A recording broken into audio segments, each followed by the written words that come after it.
नमस्कार दोस्तों, मैं आपका दोस्त रजनीकांत ओझा। दोस्तों, युधिष्ठिर सशरीर स्वर्ग गए थे, यह बात तो सभी को पता है, लेकिन उनको नरक में भी जाना पड़ा था, यह बात कम लोग ही जानते हैं। दरअसल युधिष्ठिर ने अपने जीवन में सिर्फ एक गलती की थी, जिसके लिए उनको थोड़ी देर के लिए नरक भी जाना पड़ गया था। नरक जाकर जब उन्होंने कर्ण, अर्जुन, भीम इत्यादि भाइयों को देखा था तो उनके होश उड़ गए थे। आइए मैं आज आपको बताता हूँ यह किस्सा कब का है। पांडव जब स्वर्ग के लिए निकले थे तो रास्ते में ही द्रौपदी, भीम, अर्जुन, नकुल और सहदेव की मृत्यु हो गई थी। इसके बाद देवराज इंद्र युधिष्ठिर को अपने रथ में बैठाकर सशरीर स्वर्ग ले गए। स्वर्ग जाकर युधिष्ठिर ने देखा कि वहाँ दुर्योधन एक दिव्य सिंहासन पर बैठा हुआ है, अन्य कोई वहाँ नहीं है। यह देखकर युधिष्ठिर ने देवताओं से कहा कि मेरे भाई तथा द्रौपदी जिस लोक में गए हैं, मैं भी उसी लोक में जाना चाहता हूँ। मुझे उनसे अधिक उत्तम लोक की कोई कामना नहीं है। तब देवताओं ने कहा, यदि आपकी ऐसी ही इच्छा है तो आप इस देवदूत के साथ चले जाइए, यह आपको आपके भाइयों के पास पहुँचा देगा। युधिष्ठिर उस देवदूत के साथ चले गए। दोस्तों, देवदूत युधिष्ठिर को ऐसे मार्ग पर ले गया जो बहुत खराब था। उस मार्ग पर घोर अंधकार था। उसके चारों ओर से बदबू आ रही थी।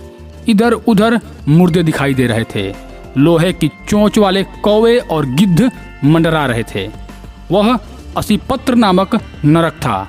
वहाँ की दुर्गंध से तंग आकर युधिष्ठिर ने देवदूत से पूछा कि हमें इस मार्ग पर और कितनी दूर चलना है और मेरे भाई कहाँ हैं। युधिष्ठिर की बात सुनकर देवदूत बोला कि देवताओं ने कहा था कि जब आप थक जाएं तो आपको लौटा लाऊं। यदि आप थक गए हों तो हम पुनः लौट चलते हैं। युधिष्ठिर देवदूत के साथ लौटने को तैयार हो गए। जब युधिष्ठिर वापस लौटने लगे तो उन्हें कुछ दुखी लोगों की आवाज़ सुनाई दी। वे युधिष्ठिर से कुछ देर वहीं रुकने के लिए कह रहे थे। युधिष्ठिर ने जब उनसे उनका परिचय पूछा तो उन्होंने कर्ण, भीम, अर्जुन, नकुल, सहदेव व द्रौपदी के रूप में अपना परिचय दिया। तब युधिष्ठिर ने उस देवदूत से कहा कि तुम पुनः देवताओं के पास लौट जाओ। मेरे यहाँ रहने से यदि मेरे भाइयों को सुख मिलता है तो मैं इस दुर्गम स्थान पर ही रहूंगा। देवदूत ने यह बात जाकर देवराज इंद्र को बताई। युधिष्ठिर को उस स्थान पर अभी कुछ ही समय बीता था कि सभी देवता वहाँ आ गए। देवताओं के आते ही वहाँ सुगंधित हवा चलने लगी। मार्ग पर प्रकाश छा गया।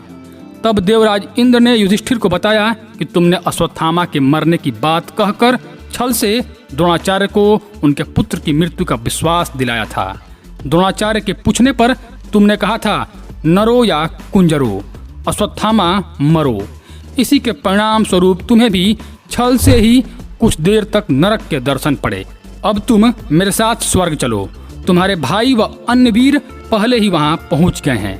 देवराज इंद्र के कहने पर युधिष्ठिर ने देव नदी गंगा में स्नान किया। स्नान करते ही उन्होंने मानव शरीर त्याग करके दिव्य शरीर धारण कर लिया। इसके बाद बहुत से महर्षि उनकी स्तुति करते हुए उन्हें उस स्थान पर ले गए जहां उनके चारों भाई कर्ण, भीष्म, धृतराष्ट्र, द्रौपदी आदि आनंद पूर्वक विराजमान थे। वह भगवान का परम धाम था। युधिष्ठिर ने वहां भगवान श्री कृष्ण के दर्शन किए। अर्जुन उनकी सेवा कर रहे थे। युधिष्ठिर को आया देख श्री कृष्ण व अर्जुन ने उनका स्वागत किया। तो दोस्तों, यह था पूरा वृत्तांत। यदि आपको यह जानकारी अच्छी लगी हो तो कृपया मेरे चैनल को सब्सक्राइब कर दें। धन्यवाद।